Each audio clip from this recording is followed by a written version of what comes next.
Opinion poll में मध्य प्रदेश में इस बार जोरदार टक्कर, पर कांग्रेस को बहुमत या बीजेपी को बहुमत। देखिए इस ओपिनियन पोल में। जी हाँ दोस्तों, मध्य प्रदेश में विधानसभा चुनाव नजदीक हैं। ऐसे में बीजेपी और कांग्रेस दोनों ही पार्टियां चुनाव जीतने की जद्दोजहद में लगी हुई हैं। इस बार फिर टक्कर कांटे की लग रही है। बीजेपी रिकॉर्ड तोड़ बहुमत पाकर सत्ता में बने रहने का दावा कर रही है, तो वहीं कांग्रेस भी चुनाव जीतने का दम भर रही है। मुख्यमंत्री के लिए पहली पसंद कौन? सर्वे में शामिल लोगों से जब यह सवाल किया गया कि मुख्यमंत्री के लिए आपका पसंदीदा चेहरा कौन है, तो सबसे अधिक लोगों ने मौजूदा सीएम और मामाजी कहे जाने वाले शिवराज सिंह चौहान का नाम लिया। शिवराज सिंह चौहान को 46% लोगों ने अपनी पसंद बताया है। 23% लोगों ने पूर्व सीएम कमलनाथ को पसंद बताया। दिग्विजय सिंह यानी डिग्गी राजा का नाम में 6% लोगों ने नाम लिया है, तो केंद्रीय गृह मंत्री ज्योतिरादित्य सिंधिया को 10% लोग सीएम के रूप में देखना चाहते हैं, और कांग्रेस नेता जीतू पटवारी को 9% लोग अपनी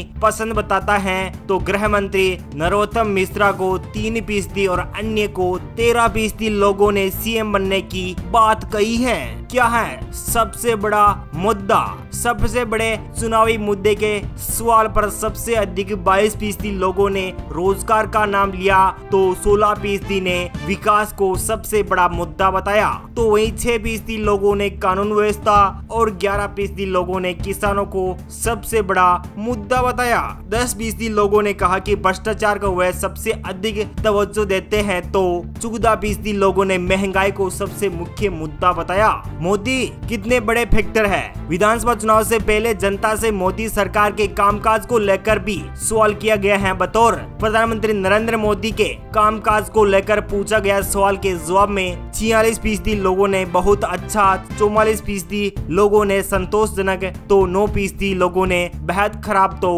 वहीं 1% लोगों ने अपनी राय नहीं दी है।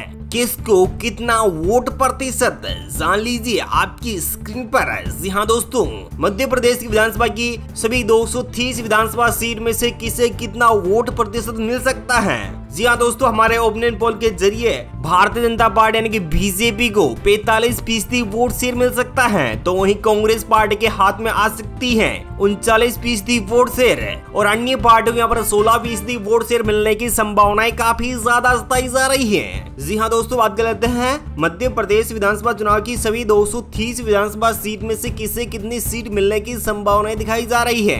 क्या मध्य प्रदेश में फिर से शिवराज सिंह चौहान की सरकार बनेगी, या फिर कमलनाथ अपना मुख्यमंत्री का दावा ठोकने में कामयाब होंगे? चलिए दोस्तों, एक एक करके बात कर लेते हैं। जनता के हिसाब से इस बार मध्य प्रदेश में किसकी बनने जा रही है सरकार? चलिए दोस्तों, यहाँ बात कर लेते हैं। सबसे पहले मध्य प्रदेश की नर्मदापुरम संभाग से स्टार्ट करते हैं, तो यहाँ पर 11 विधानसभा सीट आती है। 11 विधानसभा सीट में से यहाँ पर भारतीय जनता पार्टी यानी कि बीजेपी खाते में 9 विधानसभा सीट के बीच अपने खाते में लाने की संभावनाएं काफी ज्यादा जताई जा रही है, तो वहीं नर्मदापुरम में 11 विधानसभा सीट में से कांग्रेस पार्टी खाते में यहाँ पर 2 विधानसभा सीट जाने की संभावनाएं बनी हुई है। अन्य पार्टियों को यहाँ पर 0-0 सीट का सामना करना पड़ सकता है। चलिए दोस्तों, और बात कर लेते हैं भोपाल की। जी हाँ दोस्तों, भोपाल संभाग की यानी कि राजधानी भोपाल के आसपास के एरिया की 25 विधानसभा सीटें आती हैं। 25 विधानसभा सीट में से किसे कितनी सीट मिलेगी, तो देख रहे आपकी स्क्रीन पर। जी हाँ दोस्तों, आपकी स्क्रीन पर देख पा रहे हैं 19 विधानसभा सीट के साथ भारतीय जनता पार्टी। जी हाँ दोस्तों,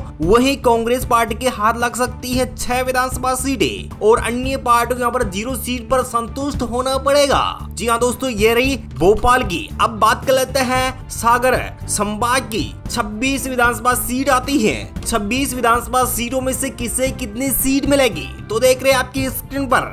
सागर संभाग की 26 में से 16 विधानसभा सीट के साथ भारतीय जनता पार्टी अपने पाले में कर सकती है, तो वहीं कांग्रेस पार्टी के पाले में जा सकती है 10 विधानसभा सीटें, यानी कि भारतीय जनता पार्टी और कांग्रेस पार्टी की टक्कर रह सकती है सागर संभाग में, यानी कि दोनों के बीच काफी जद्दोजहद वाली कड़ी दिखाई दे रही है। तो दोस्तों, यहाँ पर बात कर लेते हैं अन्य पार्टियों की, तो अन्य पार्टी का यहाँ पर सुपड़ा साफ होता हुआ नजर आ रहा है। बात कर ली जाए रीवा की। रीवा संभाग में 22 विधानसभा सीट आती है। 22 विधानसभा सीटों में से किसे कितनी सीट मिलेगी तो देख रहे हैं आपकी स्क्रीन पर।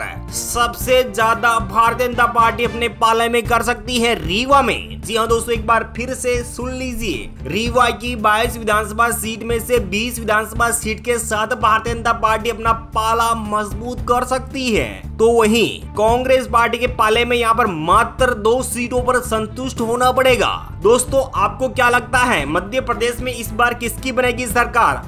आज हमें कमेंट करके जरूर बताएगा कि मध्य प्रदेश में आने वाले 2023 के विधानसभा चुनाव में किस पार्टी की बनेगी सरकार, यानी कि अब कुछ ही महीनों का वक्त बचा है। इस लिहाज से आपकी नजरिए से 2023 के विधानसभा चुनाव में मध्य प्रदेश की सीटों की बात की जाए तो यहाँ पर किसकी सरकार बनती हुई नजर आ रही है? तो वही बात कर लेते हैं रीवा में अन्य पार्टी को क्या मिलेगा। तो देख रहे हैं आपकी स्क्रीन पर, अन्य पार्टी को यहाँ पर 0 सीट पर संतुष्ट होना पड़ेगा।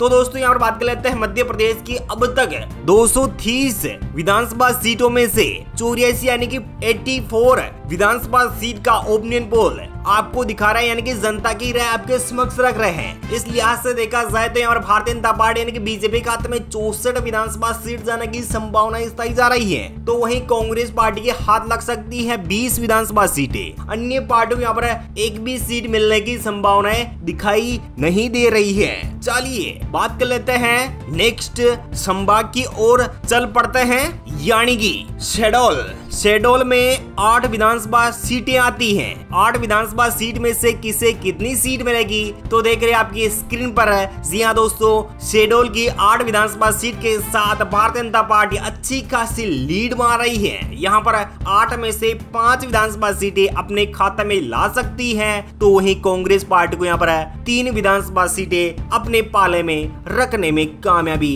ला सकती है। अन्य पार्टी को यहाँ पर एक भी सीट पर संतुष्ट नहीं होना पड़ेगा, यानी कि एक भी सीट अपने खाते में करने में असफल दिखाई दे रही है। चलिए जबलपुर की, जी हाँ दोस्तों, जबलपुर में 38 विधानसभा सीट आती है। जी हाँ दोस्तों, एक बार फिर से सुन लीजिए, जबलपुर की 38 विधानसभा सीट में से 15 विधानसभा सीट के साथ Bharatiya Janata party second largest यानी कि सेकंड नंबर पर जबलपुर में भारतीय जनता पार्टी आ सकती है। यानी कि जबलपुर संभाग की बात की जाए तो वही बात कर लेते हैं कांग्रेस पार्टी को कितनी सीट मिलेगी। तो देख रहे हैं आपकी स्क्रीन पर 23 विधानसभा सीट के साथ जबलपुर में अच्छी खासी पकड़, यानी कह सकते हैं कि भारतीय जनता पार्टी को कांग्रेस पार्टी यहाँ पर पटक नहीं देती नजर आ रही है। 23 सीट के साथ अपने पाले में कर सकती है। जबलपुर की 38 विधानसभा सीट में से 23 विधानसभा सीट अपने खाते में कर सकती है। चलिए अन्य पार्टियों की बात की जाए तो अन्य पार्टी यहाँ पर एक भी सीट लाने में असफल दिखाई जा रही है। बात करें यहाँ पर उज्जैन की, जी हाँ दोस्तों, उज्जैन में 29 विधानसभा सीट आती है, यानी कि उज्जैन संभाग की 29 विधानसभा सीट में से किसे कितनी सीट मिलेगी तो देख रहे हैं आपकी स्क्रीन पर क्लियर कट जानकारी आपको दिखाई जा रही है। जनता की राय तो यहाँ पर आपकी स्क्रीन पर देख पा रहे हैं। 19 विधानसभा सीट के साथ भारतीय जनता पार्टी अपनी पकड़ मजबूत करने में कामयाबी दिखाई जा रही है। वहीं बात कर ली जाए कांग्रेस पार्टी को यहाँ पर 10 विधानसभा सीट, जी हाँ दोस्तों, कांग्रेस पार्टी भी अपना अच्छी खासी लीड के साथ 10 विधानसभा सीट अपने खाते में कर सकती है। तो दोस्तों यहाँ पर बात कर लेते हैं अन्य पार्टी को यहाँ पर अभी तक कुछ भी नहीं मिलता हुआ नजर आ रहा है। चलिए दोस्तों यहाँ पर बात कर लेते हैं इंदौर संभाग की, तो यहाँ पर किसको कितनी सीट मिलेगी तो यहाँ पर 37 विधानसभा सीट आती है। 37 विधानसभा सीटों में से 18 विधानसभा सीट के साथ भारतीय जनता पार्टी, तो वहीं कांग्रेस पार्टी के हाथ लग सकती है यहाँ पर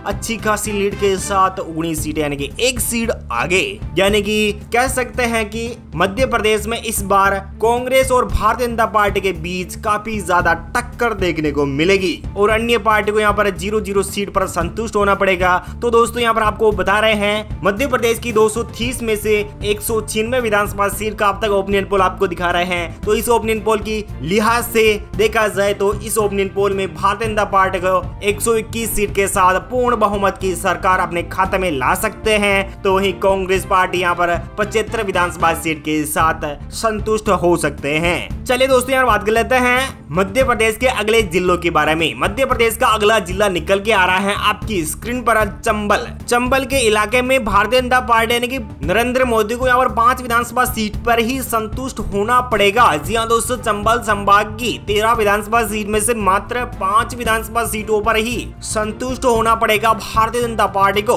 तो वहीं कांग्रेस पार्टी के हाथ लग सकती है 7 विधानसभा सीट। अच्छी खासी लीड के साथ चंबल संभाग की 13 में से 7 विधानसभा सीट के साथ कांग्रेस पार्टी अपना जलवा बिखेर सकती है। दोस्तों यहाँ पर बात कर लेते हैं अन्य पार्टी की। तो यहाँ पर अन्य पार्टी को 1 विधानसभा सीट के साथ अच्छी खासी लीड मिल रही है। तो वहीं बात की जाए ग्वालियर संभाग की 21 विधानसभा सीट है। 21 में से यहाँ पर भारतीय जनता पार्टी के बीजेपी को 15 विधानसभा सीट के साथ अच्छी खासी लीड मिल रही है। वहीं कांग्रेस पार्टी के हाथ लग सकती है 6 विधानसभा सीट और अन्य पार्टियों को यहाँ पर मात्र 0 सीट पर संतुष्ट होना पड़ेगा।